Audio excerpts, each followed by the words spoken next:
Master minds commerce చదవాలనుకునే 10th inter విద్యార్థుల తొలి ఎంపిక. ఎన్టీఆర్ తోటి చండశాసనుడు ఏదో సినిమా సంథింగ్ ఏదో షూటింగ్ జరుగుతుంది అయింది ఏదో ఏదో మేకప్లో ఉన్నాడు. ఎన్టీఆర్ రామకృష్ణ సినీ స్టూడియోస్ తీసుకెళ్ళారు పరిచయం చేయడం కోసం సరే. రేపు షూటింగ్ అని. వెళ్ళేటప్పటికి నా గురువుని నా దైవాన్ని అలా చూశాను. కళ్ళం నీళ్ళు వచ్చినాయి లైఫ్లో. ఇంకా ఫ్యాన్ బాయ్ మూమెంట్. తట్టుకురా రామారావుని నా చిన్నప్పుడు మా అల్వాల్లో సత్య టాకీస్ అని ఉంది, ఓపెనింగ్ వచ్చాడు. నేను పిల్లవాడినప్పుడు అప్పుడు చూశాను. ఎప్పుడో చిన్నప్పుడు చూశాను, ఇప్పుడేమో పెద్ద అయిన తర్వాత చూశాను. అప్పుడు గుంపులో గుంపులో పోయింది అప్పుడు చూసిన తర్వాత గురువు గారిని చూసి నోటి మాట రాలేదు నాకు. దండం పెట్టాను. ఆయన ఎలా ఊగుతూ, రండి బ్రదర్ రండి మీ గురించి విన్నాం అన్నాడు. గుండె ఆగిపోయింది. నా గురించి వింటూ ఏమైనా చెడిన్నాడా మంచి ఉన్నాడా లేని పొంతలకై నొప్పి అనుకున్నాను. ఏదో ఆ రోజున అయిపోయింది. సెకండ్ ఇప్పుడు హైటెక్ సిటీ ఉంది కదా మాదాపూర్, అది యాక్చువల్గా పొలాలు ఇవన్నీ పొలాలు. ఆ పొలం ఏదంతా అక్కడ షూటింగ్. ఆయన షూటింగ్ వచ్చాడు. మాదాపూర్ అనే ఒక గ్రామం. మాదాపూర్ అనే గ్రామం వస్తే అందరూ వెళ్ళి కాళ్ళమే పడిపో చలపతిరావు కాళ్ళమే పడ చలపతిరావు గిరిబాబు అప్పుడే పరిచయం నాకు. ఎవరు పరిచయం లేదు. ఫస్ట్ టైం నేను పరిచయం అప్పటికి చలపతిరావు పరిచయం, గిరిబాబు కూడా అప్పుడు ముందడుగు పరిచయం అనుకుంటా. అదంతా నేను అలా పడినాను. ఆయన వచ్చిన వెంటనే ఆయన చెయ్యి తీసుకుని ఇక్కడ ముద్దు పెట్టా.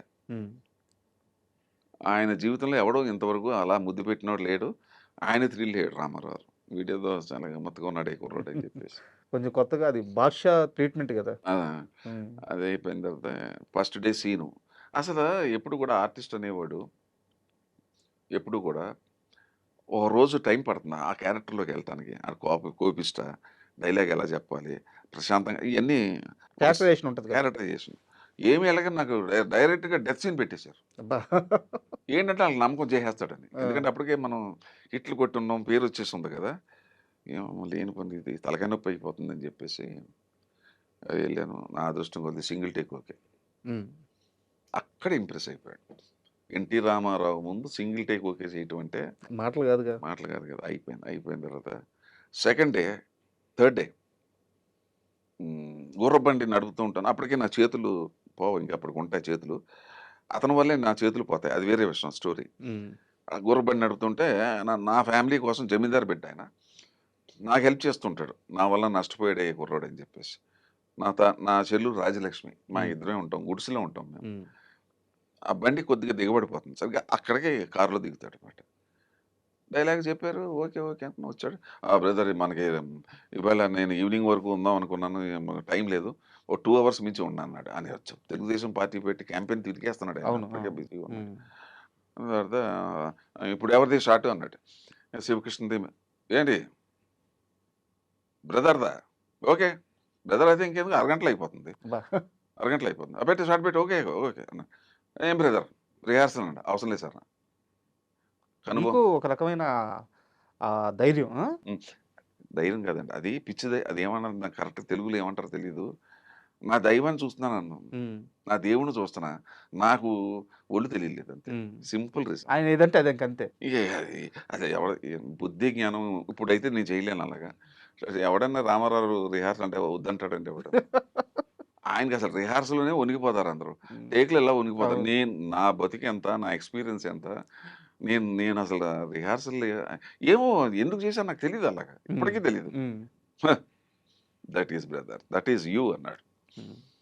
చెప్పేశాను మొత్తం. నాకేసిందంటే నాకు తెలియకుండా నాకు ముందు డైరెక్టర్ చెప్పాడు, సీన్లో సగం ఇక్కడ దాకానే షార్ట్ అన్నాడు. ఓకే అన్నాను. ఆయన అనుకున్నాడు ఫుల్ సీన్ ఉందనుకున్నాడు ఆయన. ఓకే డైలాగ్ చెప్పి నేను సగం సీన్ అయిపోయిన తర్వాత చెప్పుకుంటే నేను డైలాగ్ చెప్పకుండా ఆపేశాను. ఏం బ్రదర్ నీ మీద ఎంతో నమ్మకంతో మేము రిహార్సల్ లేకుండా టేక్ అన్నాం, ఎందుకు ఆపేసావు మధ్యలో అన్నాడు. నేను బిత్రమొక్క వేసాను. నా డైరెక్టర్ గారు ఇక్కడ దాకా చెప్పాడు సార్ షార్ట్. ఏం బాపయ్య ఏం మాట్లాడుతున్నావు, అటువంటి చాక్లెట్ కుర్రండి పెట్టుకుని హాఫ్ ఏంటి ఫుల్ పేజ్ పెట్టా అన్నాడు.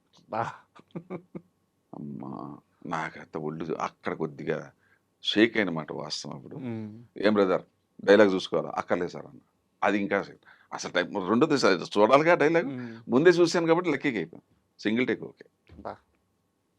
అక్కడే ఇంప్రెస్ అయిపోయాడు. మంచి ఇంప్రెస్ అయిపోయి నన్ను లెక్కల్లో పెట్టుకుని సరిగ్గా పార్టీ అనౌన్స్ చేసే ముందు రామకృష్ణ సినీ స్టూడియోకి వెళ్ళా. ఎవరిని లోపల రానివట్ల. నేను వచ్చానని చెప్పన్నాను. నన్నుని ఈయన మన నారాయణ రెడ్డి గారు మా ఇద్దరినే లోపల రమ్మన్నాడు. సినారే గారిని. సీనారాయణ. అబ్బా! ఆ. మీ ఇద్దరే లోపలికి వెళ్ళాం. ఓ రండి బ్రదర్ రండి అది అన్నాడు. అందరూ నన్ను ఉంచున్నారు. ఆ బ్రదర్ మీకు సీట్ ఇస్తున్నాం అన్నాడు.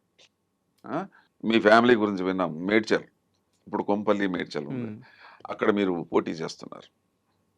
మీలాంటి యంగ్ ఫెలోస్ డైనమిక్ మాకు కావాలన్నాడు. బా. అన్నాడు. కాళ్ళకి దండం దండం సార్, ఇప్పటికే ఇది చాలా విచిత్రమైన సంఘటనలు ఇవన్నీ సార్. ఇప్పటికే నేను మీ వల్ల చెడిపోయాను అంటున్నారు సార్, ఇంకా ఎందుకు సార్ అన్నాను. కోపం వచ్చేసింది, ఉమ్. చాలా కోపం. What non sense your talking, నా వల్ల నువ్వు చెడిపోవటం ఏంటని. సార్ క్షమించండి సార్, మీరు తప్పుగా అర్థం చేసుకున్నారు. నేను వెనకాల కొద్దో గొప్ప ఉన్నోడు సార్. అన్నీ వదిలిపెట్టి పిచ్చనా కొడుకు రామారావు ఫ్యాన్ అయిపోయి సినిమాలో వెళ్ళిపోయాడు, ఇవన్నీ వదిలిపెట్టి అంటున్నారండి అన్న. ఓ అట్లా నా అని చెప్పేసి అప్పటికి ఆయనకి ఆనందం వేసి అప్పుడు లేదు సార్ 100 సినిమాలు అయిన తర్వాత వస్తాను సార్, ఇట్స్ ఆల్ రైట్ అన్నాడు.